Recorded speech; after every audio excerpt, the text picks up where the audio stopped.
Bien, cualquier acotación al chat. Durante los siguientes 20-25 minutos, quiero que escuchen. Tendrán la oportunidad de visualizar este video en YouTube, en donde van a tener la oportunidad de ir registrando la materia en sus cuadernos. O si no, de volver a ver el video a través de la aplicación. ¿Ok? Comencemos entonces, miren. Acá tengo como primera unidad Principio Pascal y Arquímedes. Pero también deberíamos sumarle el concepto de presión. Entonces, como ya lo hemos visto en física,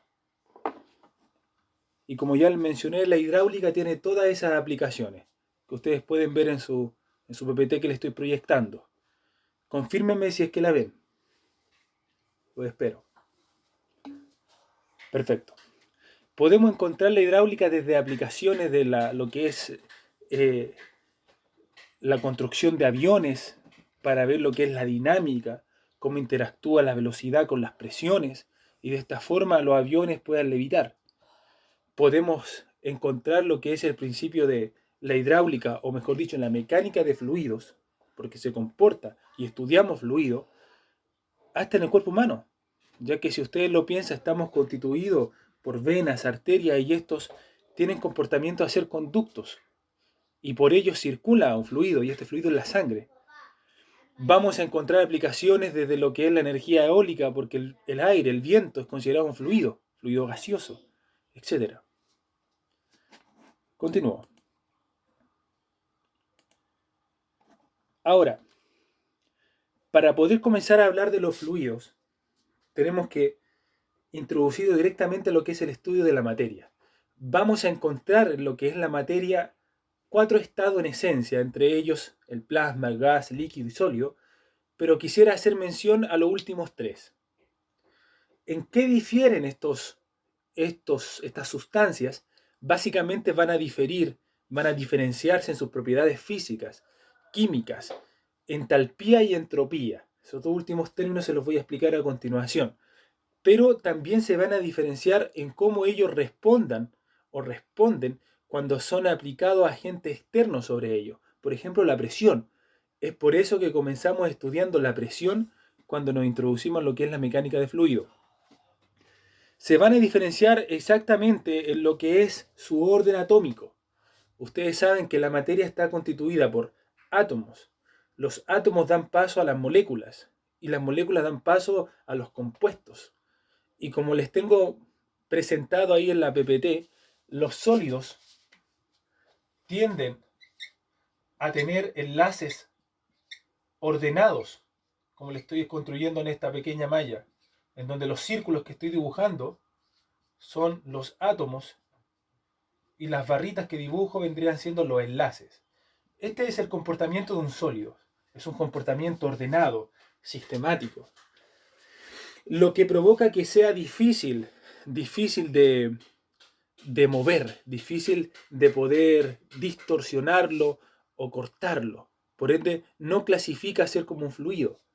Además, la capacidad energética que yo necesito para poder disgregar esto es mucho más alta, como si fuese un gas, un vapor, un líquido. Por lo tanto, la entalpía, ahí está la definición que le aparece al PPT, que necesito es muy elevada en relación a las demás. Ahora, si estudiamos un líquido, nos vamos a dar cuenta que los átomos están unidos, pero ya tienen un desorden en su fórmula, en su estructura molecular. Hablemos del H2O, que es el agua. 2 átomos de hidrógeno por 1 de oxígeno. Ya está más desordenado. Por ende, al estar más desordenado, yo necesito menos energía para poder separar esto. ¿Ok? Y si ustedes se fijan, estamos frente a una partícula ordenada, que son los sólidos, y una sustancia levemente ordenada, que son los líquidos, que sería la figura B en su PPT. Esto es una medición del nivel de desorden. Por ende, podríamos decir que los líquidos, como el agua, tienen una entropía mayor que los sólidos. Y esa es la definición de entropía. Mide el nivel de desorden de las moléculas. Perfecto. Y si ahora analizamos los compuestos gaseosos, nos vamos a dar cuenta que estos están totalmente desordenados. Sería como, por ejemplo, ustedes el fin de semana. Esto sería ustedes en la semana en clases, esto el fin de semana. Este es el comportamiento gaseoso. Un gas tiene una separación que no es medida entre partículas. Pueden estar una a una distancia así, otra a distancia así. ¿Me entienden? Por ende, vamos a decir que la energía que necesitamos para separar una sustancia gaseosa es menor que la energía que necesitamos para las primeras dos. Y el nivel de desorden, la entropía de un gas, es mayor que la entropía de los primeros dos.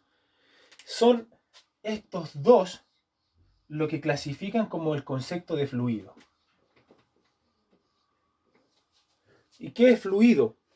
Creo que me pasé esa presentación. No, no me la paso. ¿Qué es fluido? Bueno, ahí tengo la definición.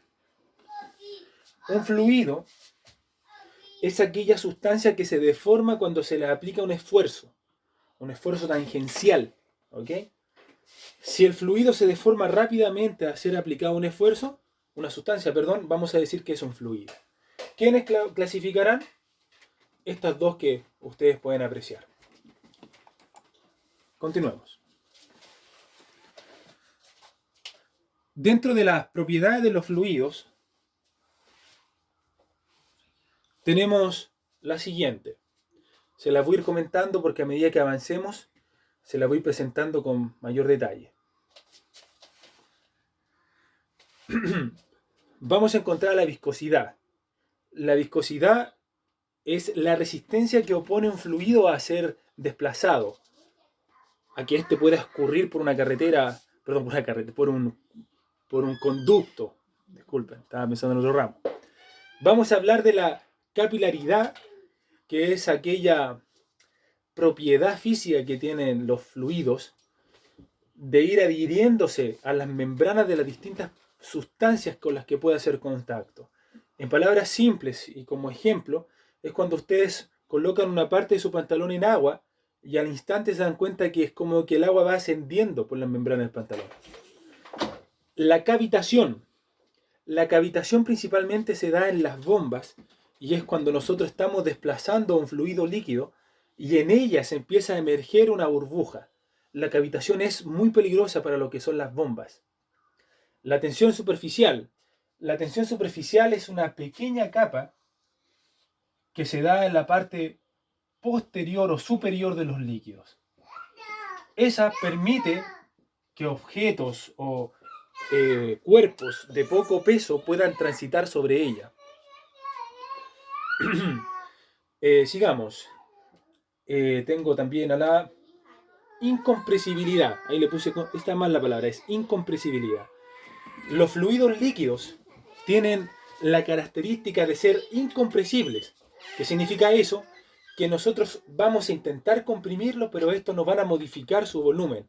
Y es eso lo que hace que los fluidos líquidos sean en esencia fundamentales para poder ocupar y crear máquinas hidráulicas. Y los siguientes son densidad, presión y peso específico. Para explicar ellos, voy a borrar aquí y voy a utilizar lo que es la pizarra. Pregunta, ¿van entendiendo? ¿Se ve bien? Contéstenme por favor al...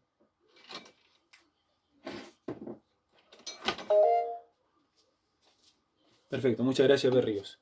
¿Y los demás?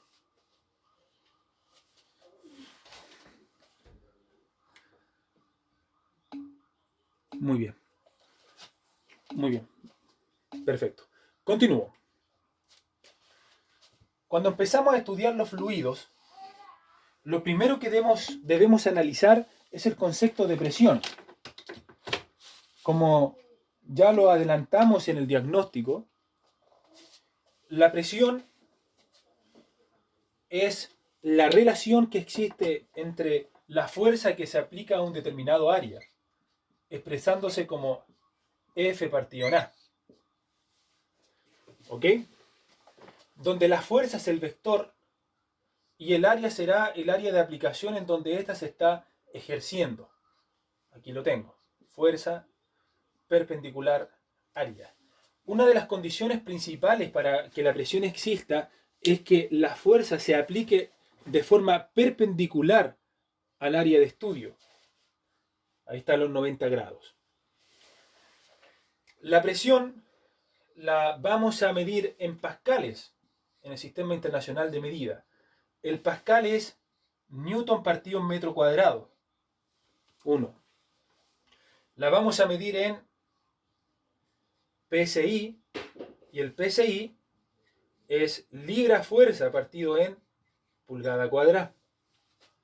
La vamos a medir en algunas unidades especiales, que son, por ejemplo, la famosa ATM, el famoso bar,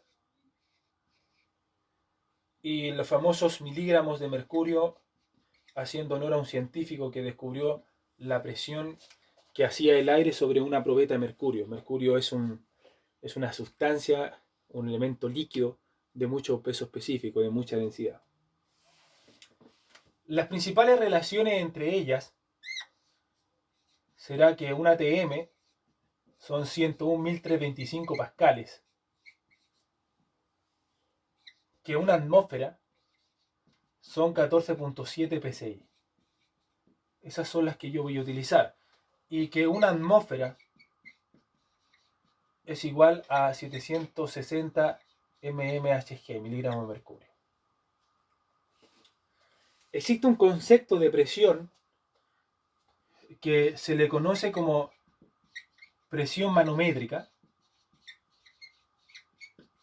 Y la presión manométrica es aquella presión que nosotros podemos medir, por ejemplo, en un estanque, y va a haber un instrumento que nos va a indicar cuál es la presión que ejerce las sustancias dentro de ese estanque. A eso se le conoce como PSUM o presión manométrica. Ahora, la presión absoluta se va a constituir por esa presión manométrica que está medida dentro del estanque, más la presión atmosférica que va a ser igual a la presión que ejerce el aire sobre las tapas de ese cilindro, en todas las direcciones, así, así, así, inclusive de abajo, porque el aire está en todos los puntos. Si quisiéramos estudiar el concepto de presión atmosférica, para que me entiendan ustedes,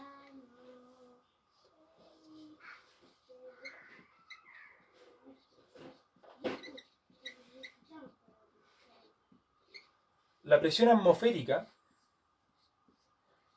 es aquella presión que el aire nos está ejerciendo a nuestros cuerpos. Eso sería el peso del aire. Y como es una presión que nosotros sentimos toda la vida, estamos tan habituados a ella que ya pasa desapercibida. Presión atmosférica. Es la presión con la que el aire ejerce una fuerza sobre nuestros cuerpos. Si yo estudio una porción de mi brazo, por ejemplo aquí, hago una circunferencia, tengo el peso del aire y digo que eso es una atmósfera. ¿Ok? Y eso lo hizo Torricelli. Lo hizo con una probeta abierta, en donde el aire entró a esa probeta con mercurio y esto marcó 760. Y es por eso que tenemos esa conversión. Muy bien. Continúo.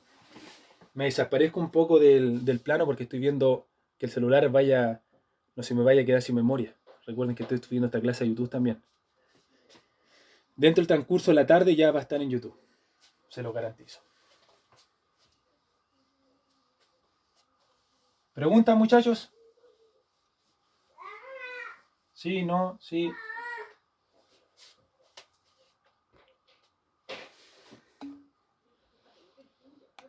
No, profe. Ya. Apaga nomás, apaga. Por favor. Continúo. Existe un concepto que se llama presión hidroestática. Es importante mencionar, y creo que no se los dije en un principio, que la mecánica de fluido se divide en dos ramas en esencia, que es la hidrodinámica y la hidroestática.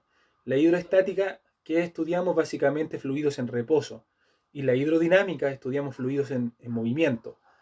Los principios que nos vamos a encontrar dentro de la que es la presión hidroestática será precisamente esta que estoy viendo acá, será el principio Pascal, principio de Arquímedes. Y cuando estudiemos presión o hidrodinámica o dinámica de fluido, nos vamos a encontrar con el estudio de algunos principios como Bernoulli, continuidad, entre otros. Eso se lo quería mencionar ahí para que lo supiera. La situación es la siguiente, miren. Imaginemos este vaso. Imaginemos que introducimos un objeto circunferencial y este, al tener mayor densidad que el agua, se va a ir a la profundidad.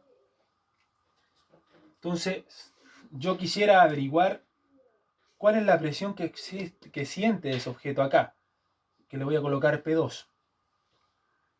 Nosotros sabemos que en cada uno de estos puntos el aire está ejerciendo una presión y esa vale un ATM o 101.325 pascales, como recién les escribí. Bien, pero yo quiero saber cuánto es la presión total que está sintiendo este objeto.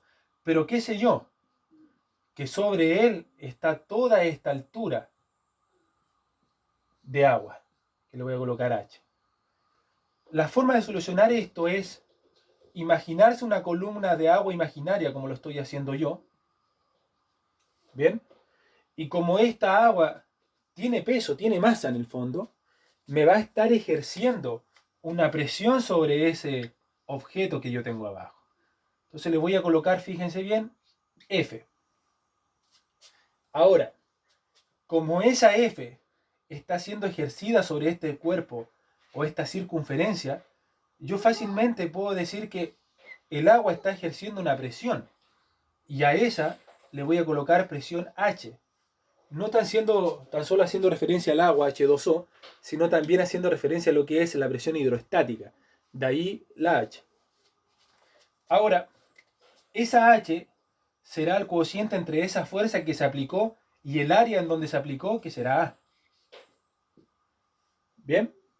Pero recuerdo que F yo las constituyo como la masa de esa columna multiplicado por la aceleración de gravedad, que de cierto yo ocupo 10.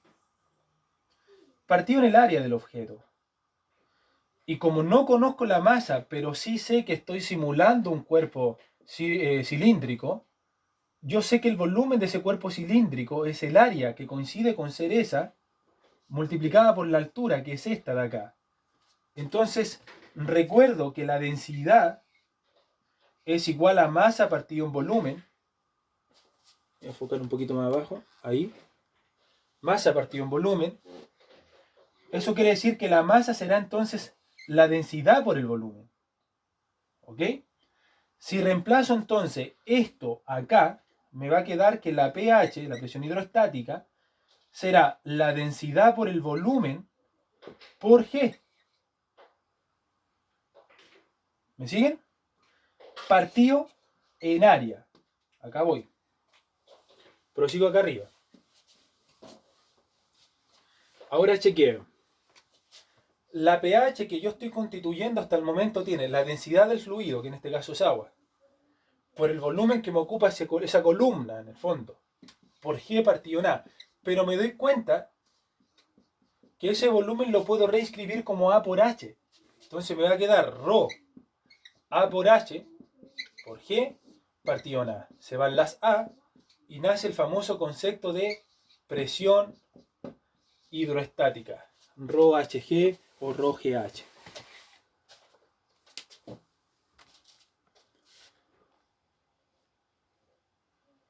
Bien. Y finalmente,